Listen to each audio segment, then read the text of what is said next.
welcome into the box score. We've still got a lot of basketball going on and a little football left, Murph.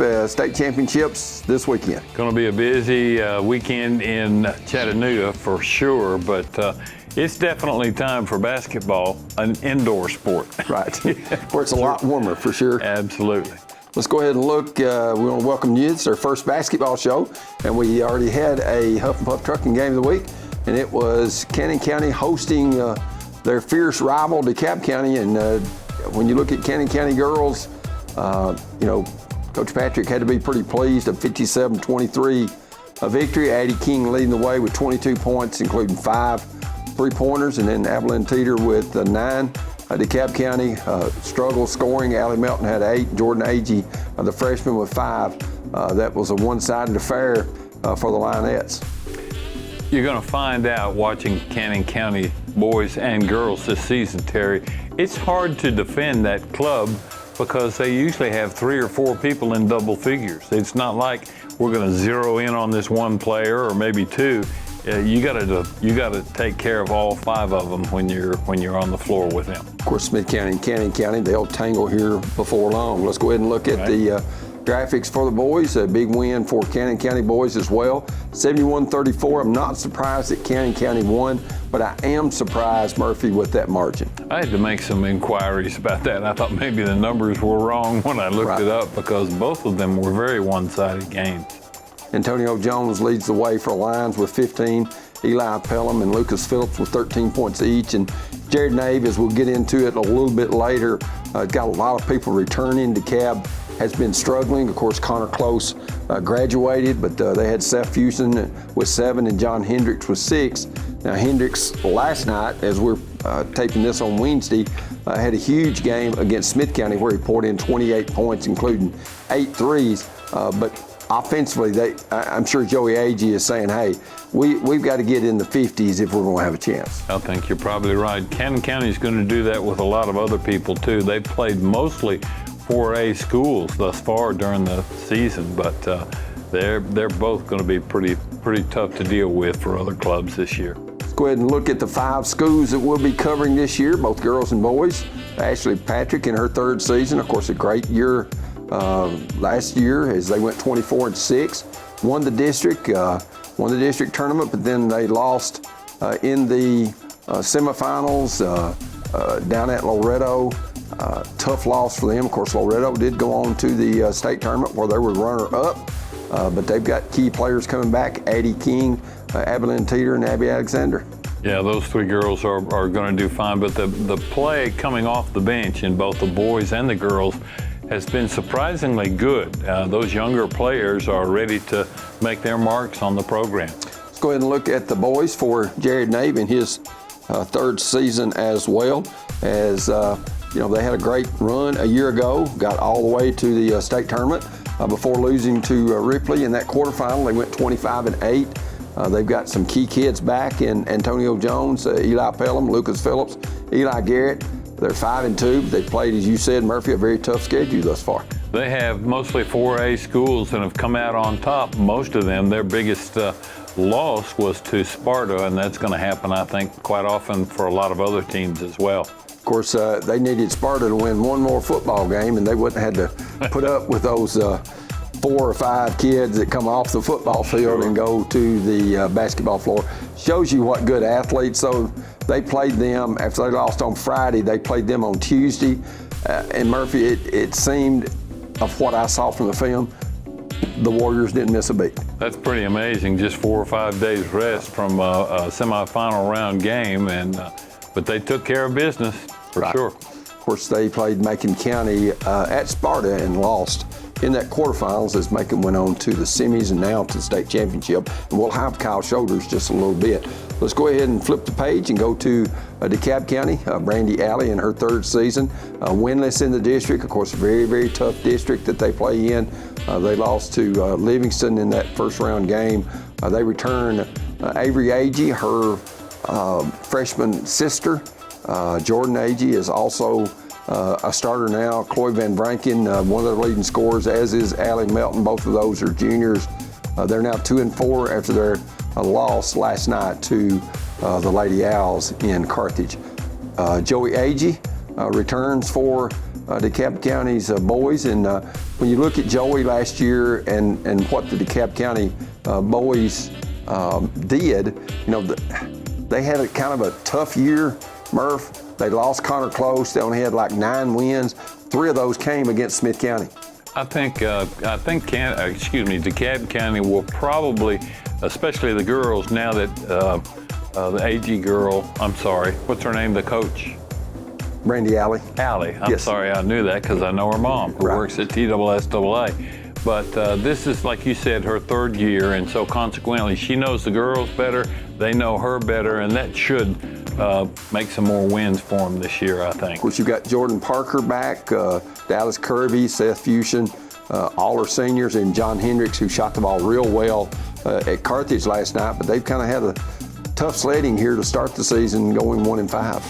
Absolutely. But it's early, and Right. there's still so much more. There's still 20 more games at least for all the teams around here. It is true. And people remember what you did in the tournament, not what you did in the first part of the season. Right. For sure. Let's go ahead and look at Gordonsville. Of course, they're under a new head coach in Terry Brock.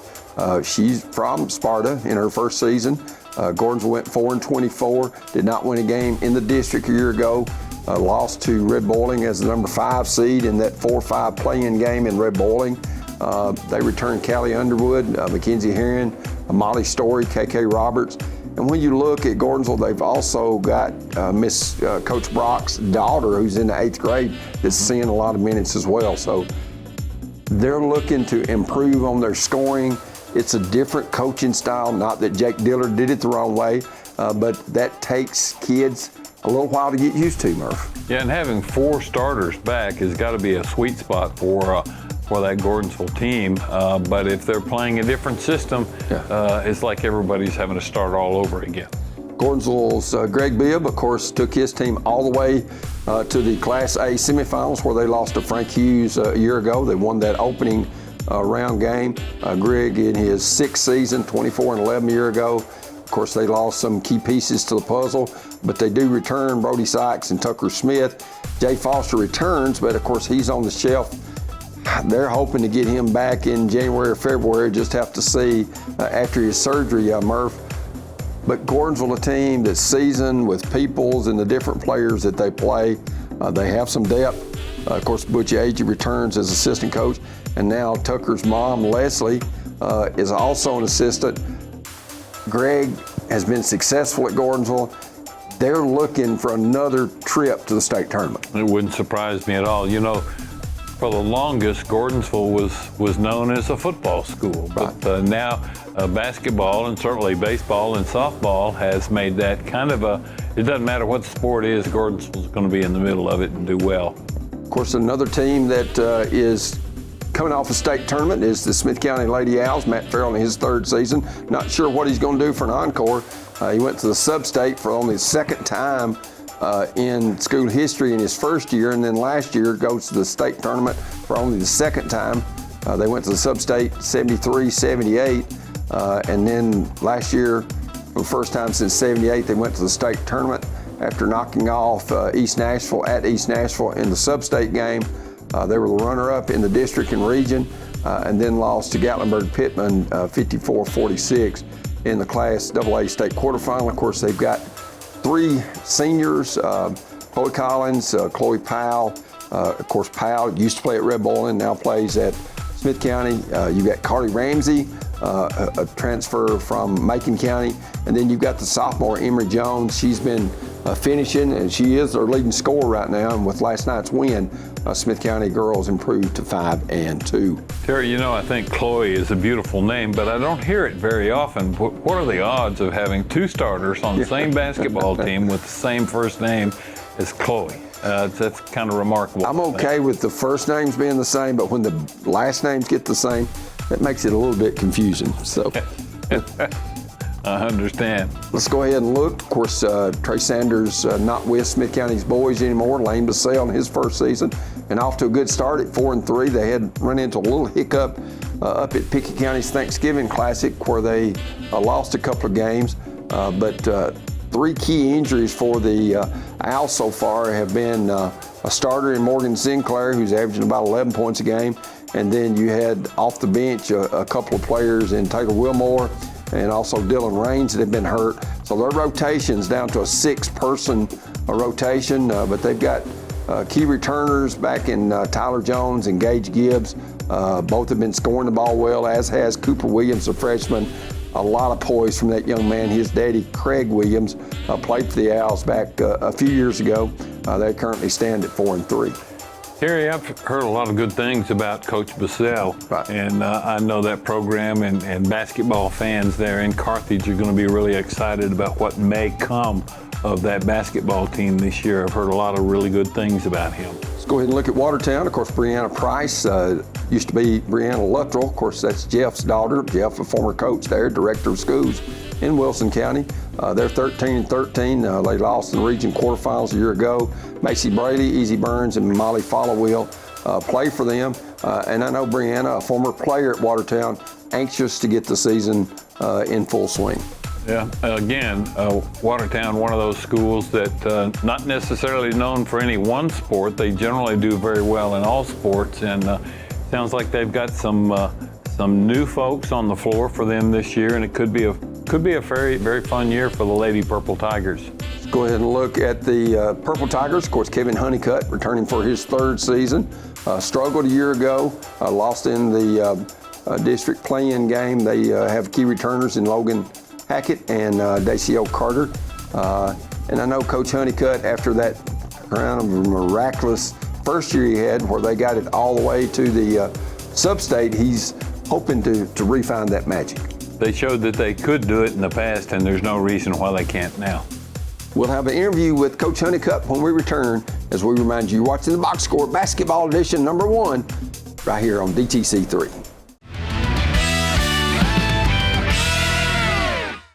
Your trusted friend for all your grocery needs in Smith County is Carthage Safeway, your home-owned and home-operated supermarket. From the delicious USDA steaks in their meat department to the freshest produce around, Carthage Safeway is proud to serve you and your family. Todd and Angela Skurlock and everyone at Carthage Safeway are always there with a friendly smile and a helping hand. Great service, prices, and selection. That's Carthage Safeway, 80 Dixon Springs Highway, Carthage. Friendly, traditional banking at its best. It's what our customers have learned to expect at Citizens Bank, and we're always happy to deliver, with plenty of options for personal and commercial checking accounts, as well as a variety of loan types. We can help you achieve your financial goals, all with a friendly hometown smile. Citizens Bank at 407 Main Street and 61 Dixon Springs Highway in Carthage, 70 Cookeville Highway in South Carthage, and 530 Gordonsville Highway in Gordonsville. Equal housing lender, member FDIC. At DTC, we're constantly looking at ways to improve your quality of life, to help you make the most of all your connections so that you'll have time for the things that matter most, whether at work or play. Score the best connection with internet that slays. Receive a free month of service when you add or upgrade your internet package with DTC. It's a great time to get started. Call or visit DTC online today and make the most of your connections. Hello, I'm Bruce Daniel. I've lived in Cannon County all my life. For the last 59 years, I've only made it across the highway. I married my wife, Melody, in 1981. We hauled our first load of freight in 1983 with one truck and a couple old barred trailers. We found a way to make it. Our employees are the backbone of our company. Some of our team members have been with us for more than 30 years.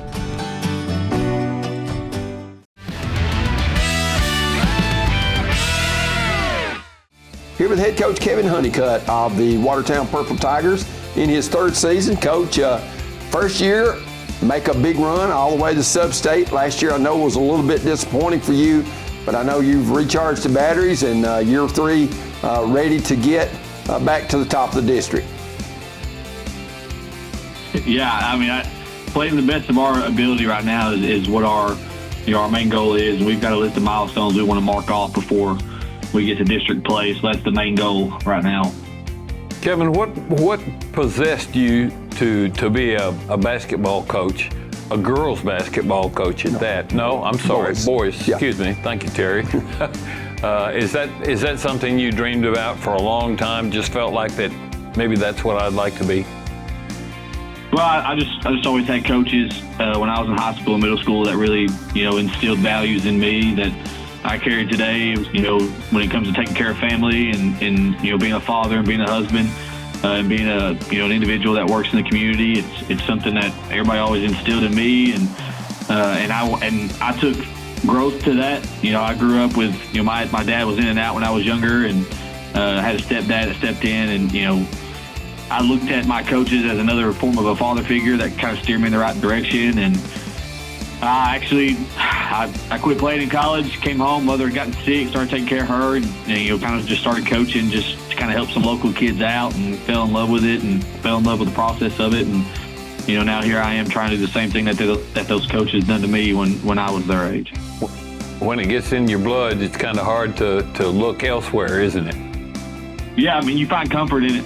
Even in the bad nights, you find comfort in what you do, especially if you love it. So, Coach Honeycutt, I know this year is the last year of what we call the old districts, and you'll be going into a new district, which is going to be different for you, and seems like it's different in baseball, it's different in soccer, it's different in basketball, it's different in football. It's kind of hard to keep up who is in the old district and who is in the new district. Yeah, it shocked me when the districts came out, where they placed us. I fully expected for us to go to the Upper Cumberland, but where they placed us with the talent we've got coming up and the kids that we're retaining after this year, there's going to be a lot of growth this year, a lot of kids maturing. And I think, the timing of it all and the movement of the district that we're getting put in is going to play to our favor a little bit. Coach, tell us who the other teams are going to be in your new district next school year. It's Macon County, DeKalb, and Murfreesboro Central Magnet. We've played Macon County every year I've been here. Besides this is the first year we ain't played them. We played DeKalb County every year.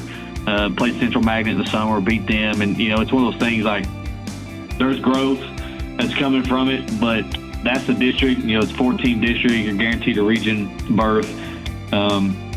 But you're going to be playing for seeding. You want to make sure that you're top twos. That way you got a chance at winning the game whenever you head to the Upper Cumberland.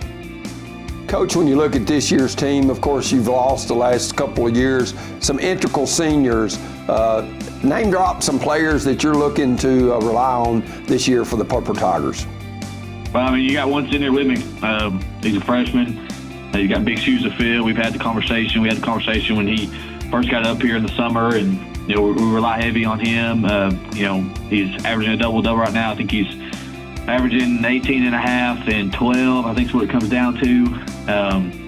Had 2 big games back-to-back for us.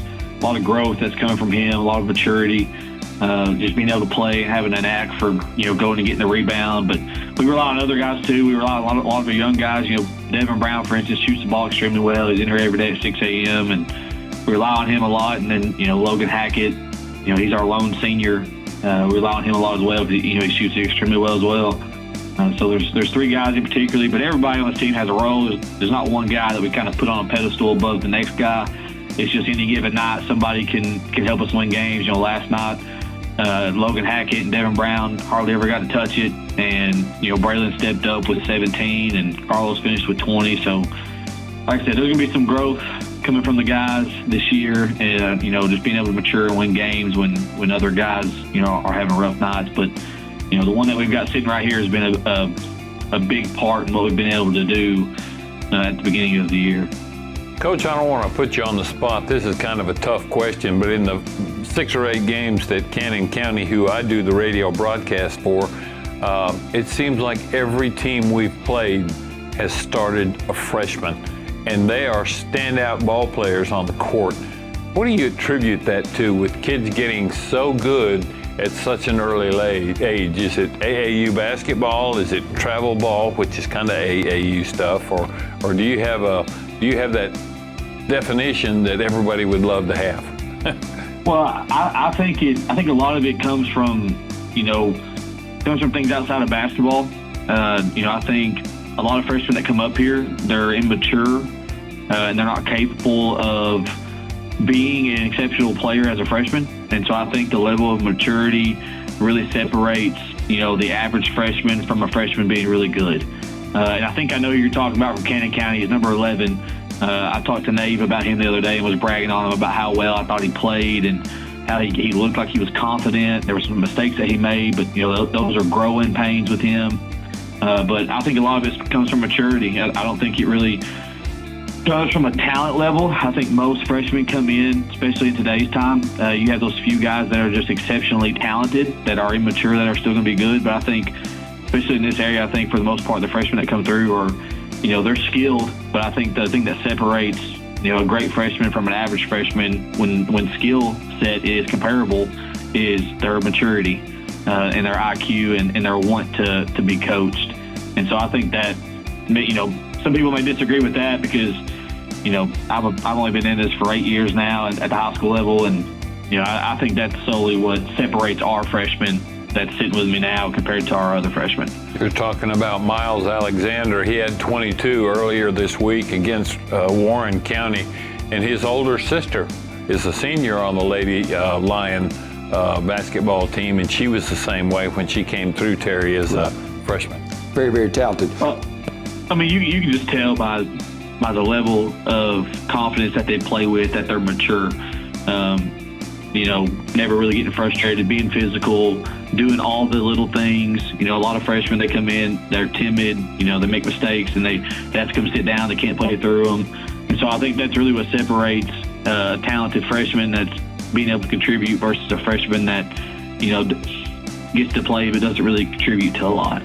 Carlos, I'm going to direct this question at you. When your coach read off your stats, I noticed that the rebound totals were high.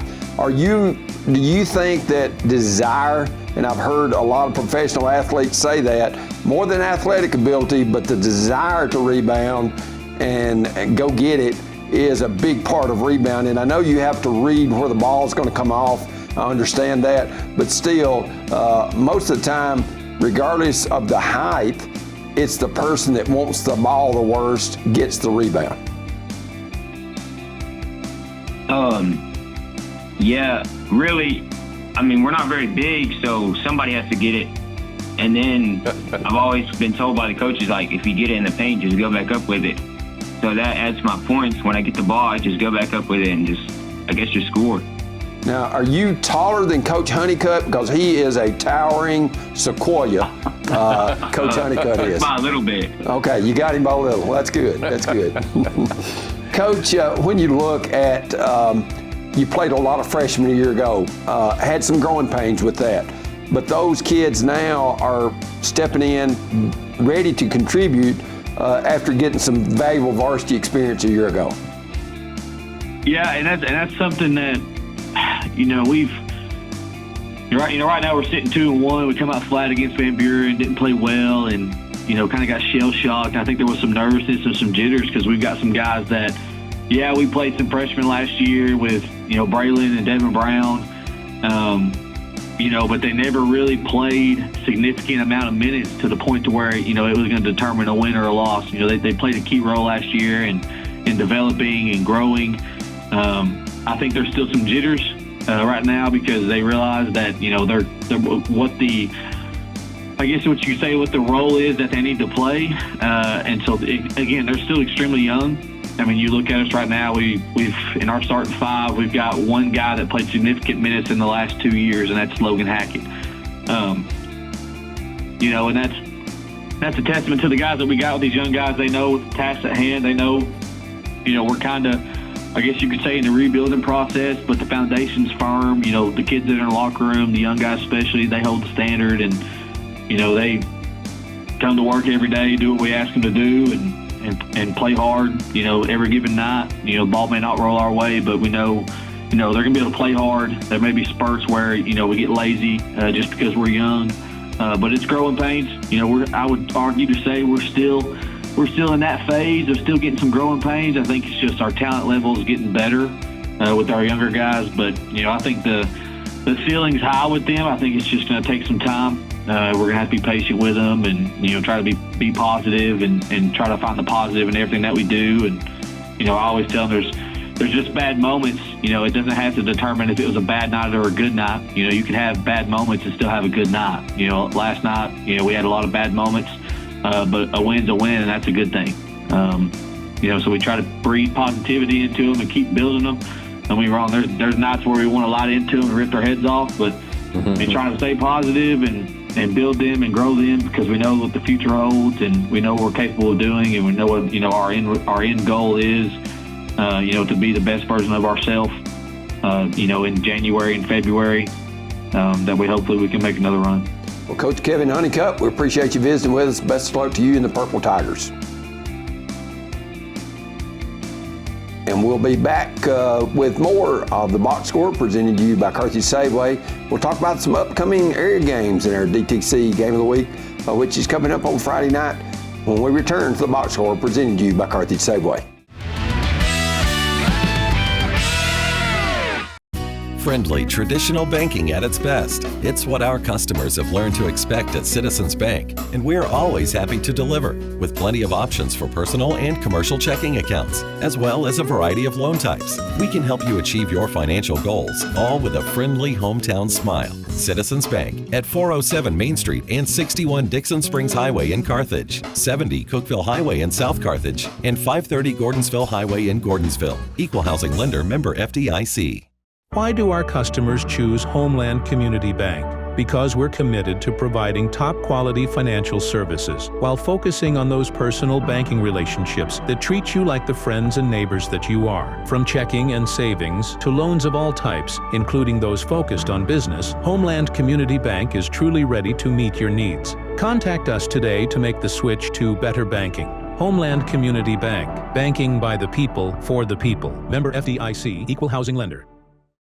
Your trusted friend for all your grocery needs in Smith County is Carthage Safeway, your home-owned and home-operated supermarket. From the delicious USDA steaks in their meat department to the freshest produce around, Carthage Safeway is proud to serve you and your family. Todd and Angela Skurlock and everyone at Carthage Safeway are always there with a friendly smile and a helping hand. Great service, prices, and selection. That's Carthage Safeway, 80 Dixon Springs Highway, Carthage.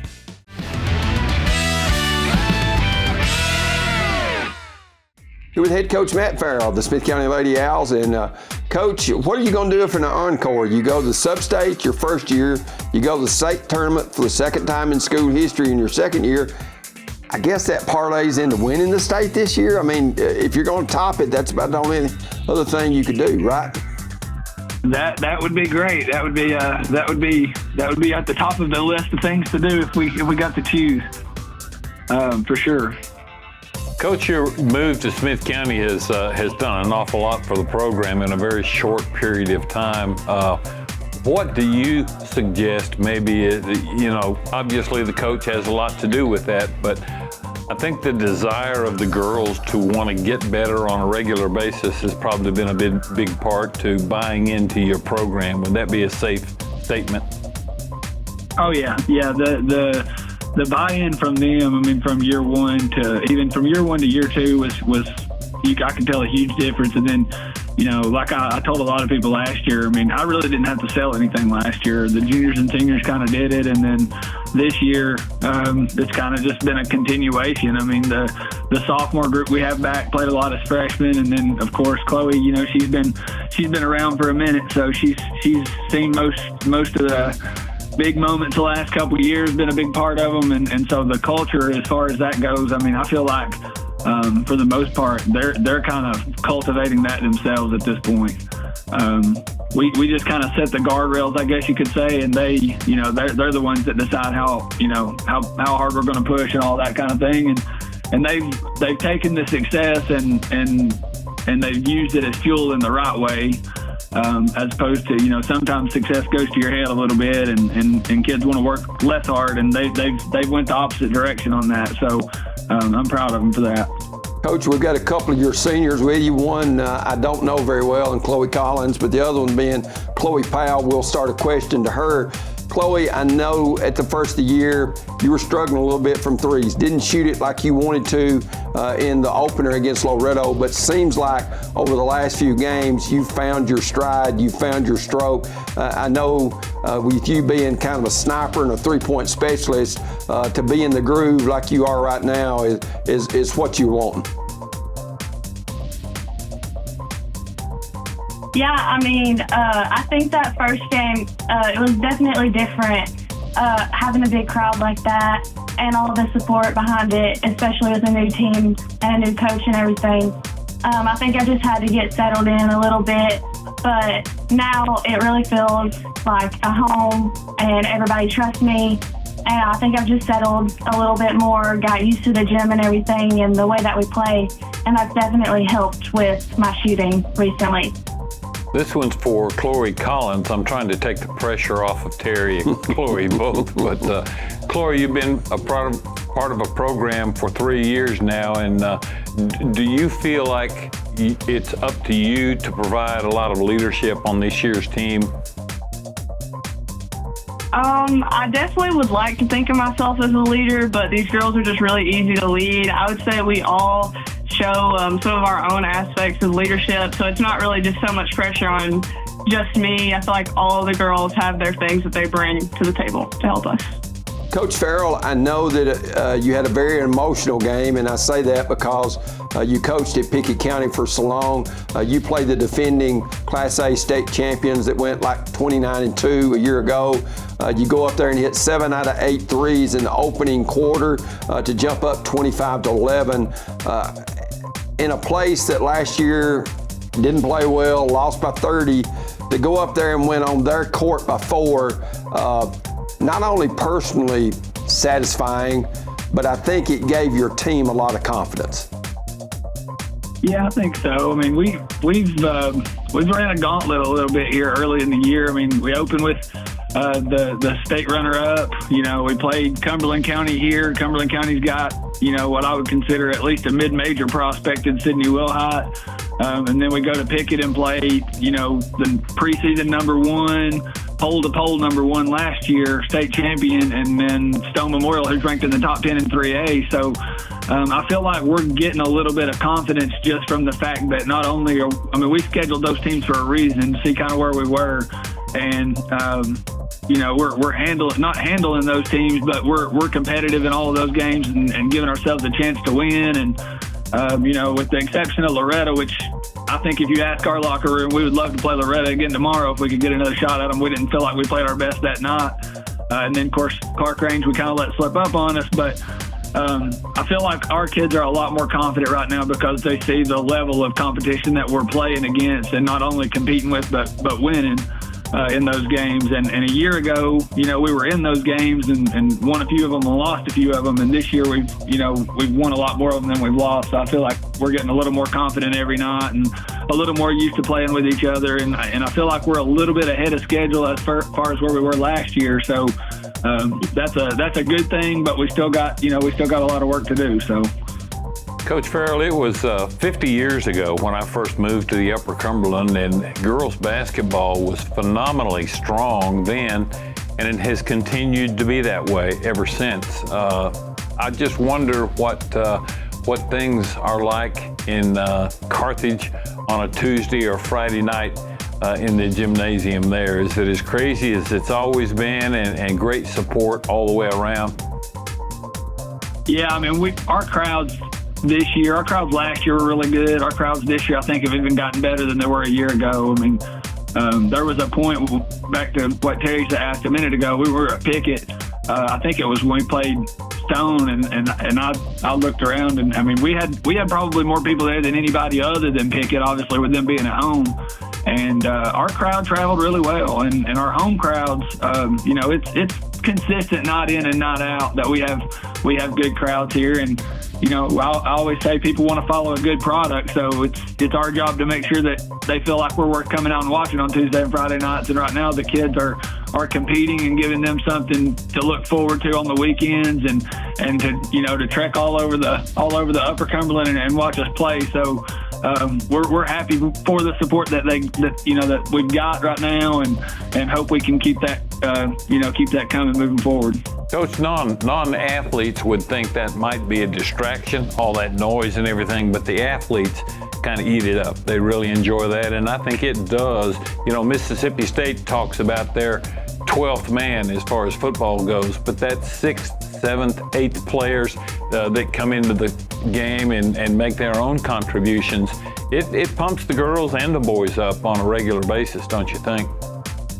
Oh, it really does. And I've said, many times last year, there were not many gyms we went to where I felt like the atmosphere at the away game was better than the atmosphere that we get at home every night. So we played a couple this year. We played at Clark Range and played at Pickett. Both had incredibly great atmospheres for high school basketball. But, I feel like on a nightly basis, we get to have that here at home. So to put us into that realm with the Clark Range, the Picketts, the Livingstons, the teams that have been around a long time and been good and been competitive and always had loyal followings, for us to be in the conversation with those type of teams as far as the crowd that's following us right now and the support we're getting from the community says a lot about what's happened culture-wise in the last few years.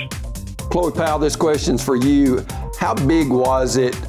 You got down 51-23 in 2.5 quarters against Stone Memorial at Byrdstown after you had upset Pickett. Then you go into press and you go on a 36-12 run, capped by your classmate Cardi Ramsey's 3 to win that 64-63 after being down 23. How big was that to kind of validate that Pickett County win?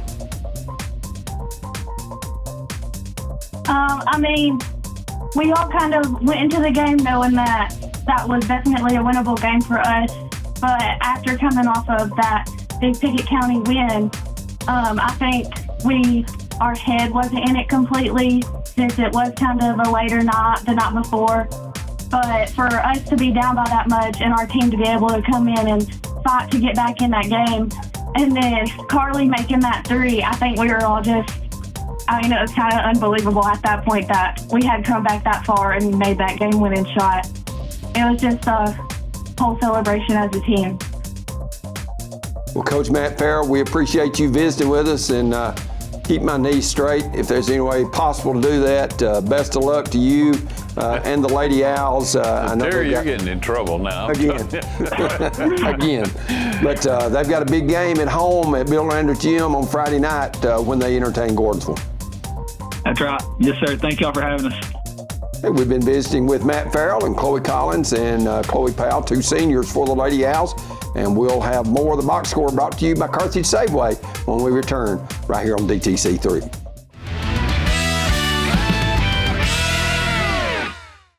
Your trusted friend for all your grocery needs in Smith County is Carthage Safeway, your home-owned and home-operated supermarket. From the delicious USDA steaks in their meat department to the freshest produce around, Carthage Safeway is proud to serve you and your family. Todd and Angela Skurlock and everyone at Carthage Safeway are always there with a friendly smile and a helping hand. Great service, prices, and selection. That's Carthage Safeway, 80 Dixon Springs Highway, Carthage.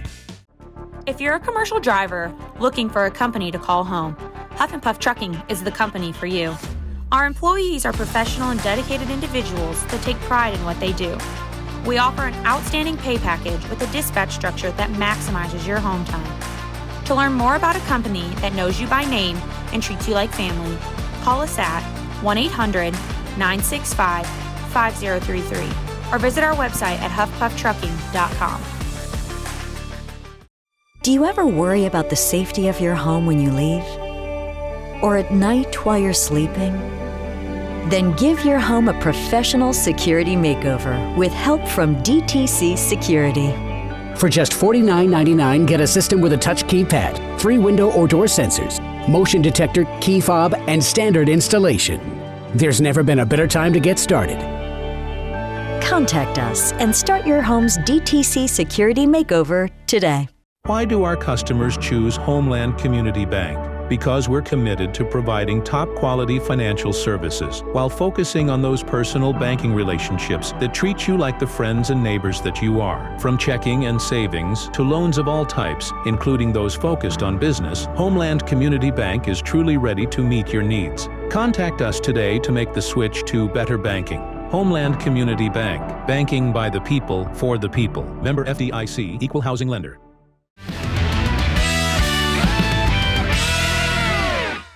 Here with Kyle Shoulders of the Macon County Tigers football team. Macon County in their first ever Blue Cross Bowl. They made it all the way to Chattanooga. Kyle Shoulders, congratulations. A huge win in the semifinals over Anderson County by 2 points last Friday night. Thank you, Terry. You know, it's really exciting for our community, our school, our guys within our program, the cheerleaders, the band. It's just a wonderful opportunity for them to get to experience this type of event, and most importantly, just being able to do that together. Kyle, you mentioned all of the things that are a part of where you are right now, and I think the community of Lafayette and all of Macon County. I was at the game with Upperman, I was at the game with Sparta, and both of those were on the road for you all, but I still think you had more fans at both of those games than those homestanding teams did. That's got to please the kids and make them feel good about what they're doing for their fellow Macon Countyans. Well, Murph, I think that we've spoke about this in the past. It really doesn't matter if the program's 2-8 or 8-2. This community is going to continue to show up in big numbers to support their athletes, regardless of what sport it is. And we're obviously very, very appreciative of that. We've got 4 Macon County players with us. We'll start with one that everybody knows a lot about, and that's Gabe Borders, and Mr. Football, participant, I guess, the last 3 years. Gabe, what's the community support and just walking around Lafayette been like the last few days? I mean, it's been awesome. I mean, everywhere you go, you got somebody talking to you and asking you about the game and how well you played, and they're just behind us, and it's awesome. Zach, being a twin, I can identify with that. I'm a twin myself, and yes, I played with him, but I never wanted to see him do good. Are you and Zach, or Zach and Gabe on the same page and not like those mean Collins boys were for Smith County back in the mid-'80s? Yes, sir. We love to see each other succeed. We love to play with one another. We've been playing with one another since we were young, so it's really fun and cool to play with each other and see one another succeed. I know one of the 2 remaining guys that we've still got to talk to, Kellen and Ty. One of you all was a part of a big play. Terry, which one was that you were talking about before we went on the air? Yeah, Ty is the one that knocked down the 2-point conversion and then recovered the onside kick. 2 huge plays in the final minute of the ball game to preserve your 43-41 win over Anderson County. Ty, did you know the route that was coming? Did a coach kind of clue you off, or you said, hey, this is my receiver and I'm sticking to him? No, sir. Actually, I was on another guy, but when they seen him in motion, I knew that's who they was going to go to because, I mean, that was one of their best players, so I just passed the other one off and just went with him. Kellen, let me ask you a question that we could ask any player on this Macon County team, whether they've been on the field or not. What does this personally mean to you? I'm assuming you're a senior, is that right? Yes, sir. Your last football game at the high school level, what's going through your mind on a regular basis every day leading up to this big game in Chattanooga? I mean, it means everything. This is their last game that we'll ever play. And this is all we've done for 4 years, and this is what we've worked for. Gabe, how important was it that Zach stayed healthy this year and kind of took some of the load off of you? I know, being the Smith County radio guy going into the game, what most people try to do is stop Gabe Borders, which most of the time was very unsuccessful because you scored in so many different kind of ways. But how much did that mean, taking that burden off of you and not missing a beat? It meant a lot. I mean, he's a big part of the offense, and getting him back and healthy was really big for us. And he's made big plays this year. Kyle, let me ask you the same question that I asked Kellen. As from a coach's point of view, did you expect in your short time at Macon County to be playing for a championship trophy this quick into your head coaching career? Well, sure, Murph. You know, we knew that Macon County obtains the resources, the people, the players, the support that's needed for a program to be successful on this level. And, you know, a lot of times, man, it just having great players is way more important than maybe the X's and O's and calling the right play sometimes. And these guys have proven that throughout their course of their career here within our program. And, you know, knowing what these guys had done at a young age all the way up until they entered high school, and then to get some playing time early in their careers with us, we knew that there was going to be a great opportunity that lied ahead for us. And as a program, as a team, with our guys, we've talked about this day coming for some time. It was kind of an expectation out of this bunch. This bunch is, it's just a bunch of winners that that's all they've ever done is win, regardless, not just in football, but in the classroom, in life themselves, and the way that they've continuously handled adversity and obstacles that's been placed in front of them is really astonishing. You're talking about Gabe and Zach as twins, brothers, being able to be on the field for the first time, really for a complete season this year, and the adversity that those guys have been through with some injuries is really astonishing. And I think those experiences are really going to prove to be a great benefit for them moving on into the real world, well beyond football. But to see the other guys around them rally behind them and support them at times that weren't necessarily so pleasant is really what has brought this team together and create such a tight-knit togetherness. And I really think that's the biggest aspect that there is with this football team in order for us to be successful. Well, I hear a lot of coaches using a phrase that kind of mimics exactly what you said. It's not the X's and O's, it's the Jimmies and Joes. You got to have the talent, and the talent, I'm not talking about necessarily their athletic ability, although I wouldn't question that of any of your players, but it's also what kind of a person they are. And you've got some really great kids on that football team. We do, Murph, and I appreciate you making that point. There's a lot of times that we get to witness these guys in different avenues, in different ways than the public does. You know, a lot of times they get to see them on Friday nights behind their face mask doing what they do, but we get to see them in so many different other ways, and naturally that creates a different kind of bond. We know how special these young men are, and we talk to them all the time about making sure that they're displaying that when they're out in the public. And they've done an exceptional job in doing so. Kyle, 21 years ago, the quarterfinal game against Smith County, of course, that was a huge crowd. Your team, the Macon County Tigers, went to their first semifinal game under Pat Dyer. None of these players were born at that time. I know they've heard a lot about that 2003 team, the 52-yard field goal to win it at the end. But to experience that, especially at home, after you've been on the road for 3 weeks, that made it that much more special, did it not?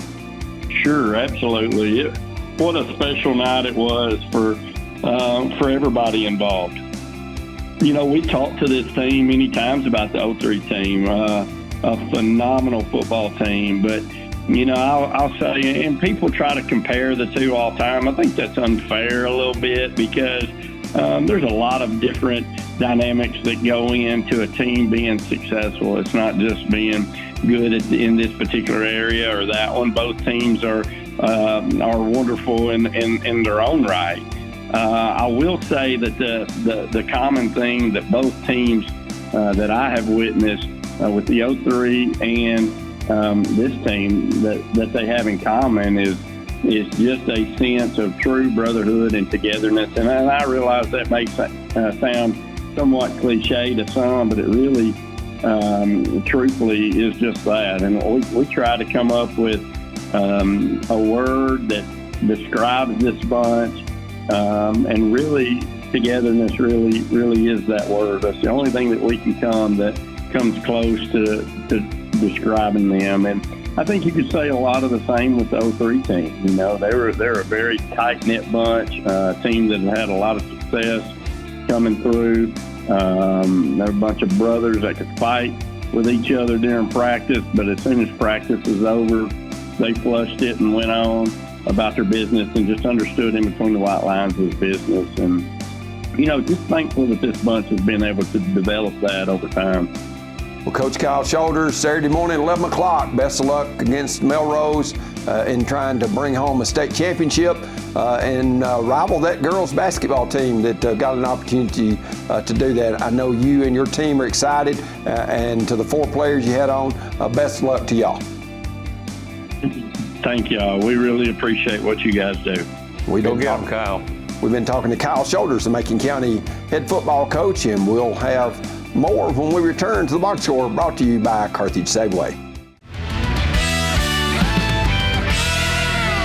Why do our customers choose Homeland Community Bank? Because we're committed to providing top-quality financial services while focusing on those personal banking relationships that treat you like the friends and neighbors that you are. From checking and savings to loans of all types, including those focused on business, Homeland Community Bank is truly ready to meet your needs. Contact us today to make the switch to better banking. Homeland Community Bank. Banking by the people, for the people. Member FDIC, Equal Housing Lender. Hello, I'm Bruce Daniel. I've lived in Cannon County all my life. For the last 59 years, I've only made it across the highway. I married my wife, Melody, in 1981. We hauled our first load of freight in 1983 with one truck and a couple old borrowed trailers. We found a way to make it. Our employees are the backbone of our company. Some of our team members have been with us for more than 30 years. At DTC, we're constantly looking at ways to improve your quality of life, to help you make the most of all your connections, so that you'll have time for the things that matter most, whether at work or play. Score the best connection with internet that slays. Receive a free month of service when you add or upgrade your internet package with DTC. It's a great time to get started. Call or visit DTC online today and make the most of your connections. Friendly, traditional banking at its best. It's what our customers have learned to expect at Citizens Bank, and we're always happy to deliver, with plenty of options for personal and commercial checking accounts, as well as a variety of loan types. We can help you achieve your financial goals, all with a friendly hometown smile. Citizens Bank at 407 Main Street and 61 Dixon Springs Highway in Carthage, 70 Cookeville Highway in South Carthage, and 530 Gordonsville Highway in Gordonsville. Equal Housing Lender, member FDIC. Welcome back to the Box Score, Murphy. It's been a very busy show for basketball show number 1. Yeah, we had a little football because of Kyle Shoulders in Macon County, but talked to a lot of basketball coaches. It's here, Terry, and all of these non-district games are pretty much behind everybody now, and now is what really counts. It does. A few teams playing district action, but a lot won't start that till the 1st of January. Got another battle coming up, Battle of Highway 70. It's going to be Watertown at DeKalb in their Huff and Puff Trucking Game of the Week on DTC Sports. Randy Jennings and myself will be up at Smithville to see the Purple Tigers and the Tigers collide. And contrary to what I usually say, is this is a big county rivalry, but I already know that it's not, Terry. So Wilson County and DeKalb, right? You set me straight on that last time. Let's go ahead and look at the replay dates for that game. That it'll be on Tuesday, December the 10th at 7, Wednesday, December the 11th at 1, and then Thursday and Friday, December 12th and 13th at 7 p.m. for that Watertown at DeKalb County game. There's no excuse to miss at least one of those. Right. Got 4 opportunities to watch those. Let's go ahead and look at the upcoming games for the Cannon County teams. Franklin County from Winchester comes up to Woodbury to play Cannon. Then on Monday night, Cannon goes to DeKalb. That's always a big rivalry game, Murph. Yeah, it is, and Cannon County ruled big time on both of those boys and girls games in their first meeting earlier this month. So it'll be interesting to see how DeKalb County can counter that. And Cannon County looking for a little revenge when White County comes to town on Tuesday night. It was a tough night in Sparta for sure, but Coach Dodgen, former Cannon County coach, now in charge of the girls at Sparta, he knows what he's doing, does a good job, and I know Cannon County will be a little more prepared this time. Of course, that's a 3A team against a 2A squad as well. Look at the upcoming games for DeKalb County. Of course, they're Huff and Puff Trucking, DTC game of the week is DeKalb at Watertown. I'm sorry, Watertown is at DeKalb on Friday night, and then Cannon is at DeKalb on Monday night. Right. We've already talked about both of those games on the other screen. Right. Let's go ahead and look at what's upcoming for the Gordonsville Tigers. You've got the Battle of Smith County at Bill Lander Gym Murphy on Friday night. That's always entertaining for both clubs. First-year head coach Terry Brock for Gordonsville's girls, and then that boys game. Smith County with only 6 players that they play. A short rotation. They're hoping to get 1 or 2 of those back here pretty soon. Jay Foster out, of course, for Gordonsville. But you can kind of throw the records out the window when those 2 teams meet. Well, you can, and of course, they're going to be in the same region come next fall in football. I'm guessing they'll probably, are they going to be in the same district? No, not for basketball or spring sports? Okay. No. But you got Van Buren County, always a tough team, a team that Gordonsville has seen in region play before, coming to Gordonsville, coming down off Spencer Mountain. They love their basketball in Spencer for sure. They definitely do. Let's go ahead and look at some more upcoming games as Smith County plays on a Friday and Monday. Of course, they entertain Gordonsville. First-year head coach Lane Basale's got the Owls at 4-3. Gordonsville suffered a tough loss last night when they played Jackson County at home.